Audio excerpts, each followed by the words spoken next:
Saucy Mouth, and today I'm going to show you how to make a caprese salad. This is something I absolutely love. I love anything with mozzarella, tomato, and basil, so this has everything I love. Can't wait to show you today how to make this salad.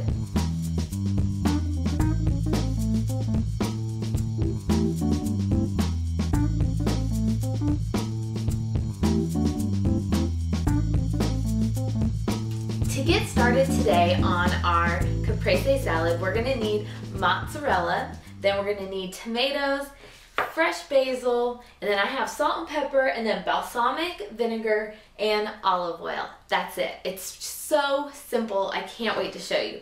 So what I'm going to do is I'm going to start off by cutting my mozzarella. Now, I have the cherry mozzarella. This is what they call it. It's like, looks like cherry size. But if you buy the fresh mozzarella in a log, you can use that. It'll probably be equivalent to 1 log. And then I have 1 container of, these are grape tomatoes. You can also use cherry tomatoes, or you can use plum tomatoes, whatever's in season. But I'm just cutting this all into bite-sized pieces for this. Now, sometimes if you have the log of mozzarella and the big heirloom tomatoes, people like to slice those and then lay it out in like a circle over a plate, and that's great too. But I'm going to do this as kind of like a tossed caprese salad. So I've got all the mozzarella cut and put into my mixing bowl, and next I'm going to take is the grape tomatoes, and I'm just going to chop those to the same size that the mozzarella is. So I finished cutting all the tomatoes. Next we have is our basil. So I have fresh basil here that I just need to pick off, and then we're going to roll it to be, so we're going to roll it so we can cut it. Excuse me.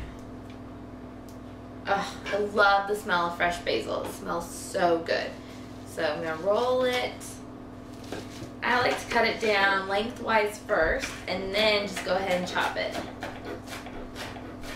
And for this, I don't care if some of my cuts are larger of the basil. I just think it makes it look really authentic when you just kind of give it a rough chop. So that is what we do. We're putting that in. So I probably put in 2 tablespoons of fresh basil. That's 2 big sprigs of it. So now we have that. Now there's a couple other pieces. We'll just throw those in. You don't want to waste basil. It's so good. All right, perfect. Oops. Next, what I'm going to add in is a pinch of salt, a little more, and then a pinch of pepper. And then I'm going to give it a quick toss. Oh, looks so pretty.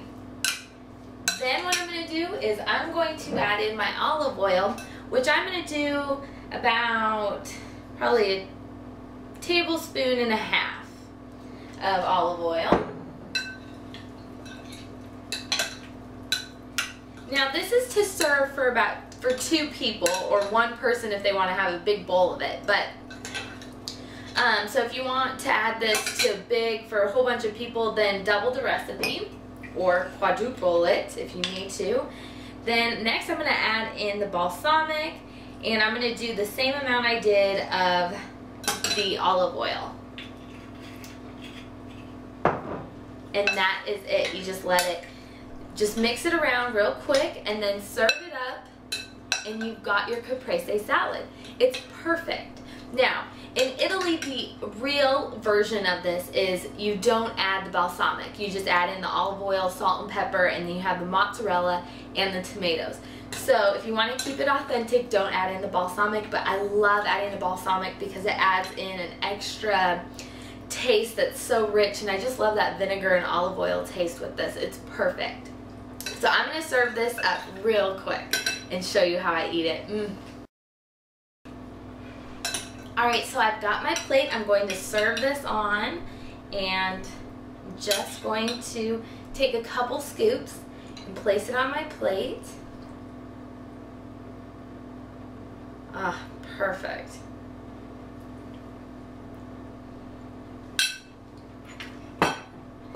So now it's time to dig in and eat.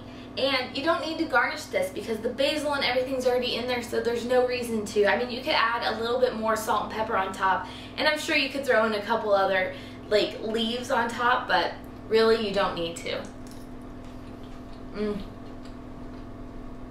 This is such a fresh salad. I love it. It's one of my favorites. I hope you try this recipe because it's super easy. You don't have to bake or cook. It's perfect. So check out my website, www.sausymouth.com, for this recipe and others. Check me out on Facebook or Twitter. And I really hope you try this recipe and always enjoy. Thanks.